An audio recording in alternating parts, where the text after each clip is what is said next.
It's time to check your money with America's Money Maven, Vicki Brackens.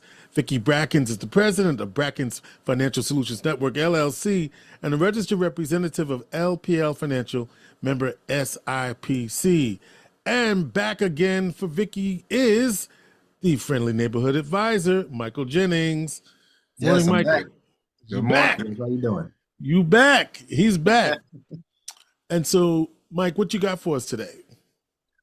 Today, I'm just gonna talk about something really simple, but something that plagues all of us in one way or another, and that is bad money habits. Now, George, do you have any bad money habits that you? Um, I never met a payment plan I didn't like. That's a, that's a common one. Yep, yep. Right, right, I'll right. give you that one. Easy pay. Yep. Oh, it's only $20 a month or whatever, and then you're like, wait, what? But like I said, this is something that plagues everyone. And it's the easiest thing to see with like some of our newer clients as outsiders looking into a situation. Mhm. But the people that have these habits, they might not be all that clear. Having bad money habits doesn't just affect you, right? They also affect the people that care about you, especially the ones that depend on you. So before you let those become your default way of life, let's just try to nip some of those in the bud while we can. All right. So the first Or and correct probably some that are already. exactly correct some that's already kind of set in stone, but Yeah. those ones will be a little bit harder, but at least acknowledging them will be good. So the first that probably is one of the simplest is just have goals. If you don't have a bar set, then you'll always be below it, right? And that's not a way to go about life. So setting goals for yourself can give you something to feel good about once you achieve them. Give yourself an amount of money to save every check, just in case you run into an expected issue. That's your emergency savings, right? If you have debt, focus on paying the smaller debts off first so that they're off your plate. You don't have to worry about them anymore. These don't have to be super huge goals. They just have to make sense to you and your situation. And even achieving those small goals, those little baby step goals, they can be a bright spot in a day where everything else wasn't as good. Another goal that you can set is working on another bad habit, and that is overspending. Now, this problem pops up in a few different ways. So some of you out there, you didn't listen when I told you to get your budget in order at the end of last year. You're starting to see we're done with January. February is off But to a start. And go ahead, George. so I was going to say, so basically, you're basically saying have a budget if you don't have one. Basically, I maybe I didn't say it clearly enough the first time, or maybe I just need to reiterate it as for some of the people that didn't Right. catch that episode. But every payment that you sign yourself up for, whether it's essential or non-essential, it builds up your total expenses that you are liable for.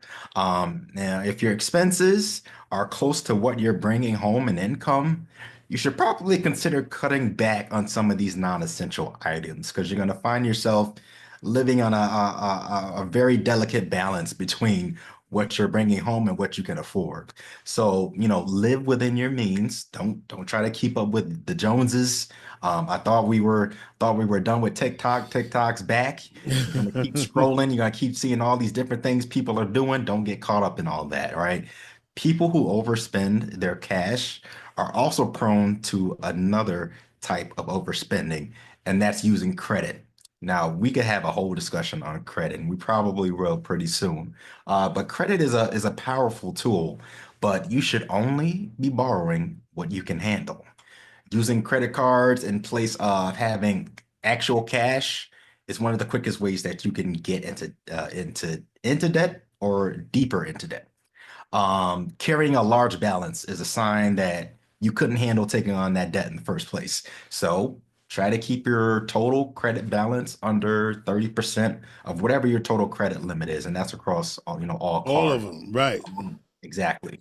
Don't get caught up in another thing too. Don't get caught up in those short-term loans. I know when you get to that checkout page and you see that little afterpay or that Klarna pay over time button, it could be very enticing. I know. You're just setting yourself up for the same issue. It's debt is debt. No Whether you matter, gotta right. pay, you Today gotta or tomorrow, it's still got to be pay it paid.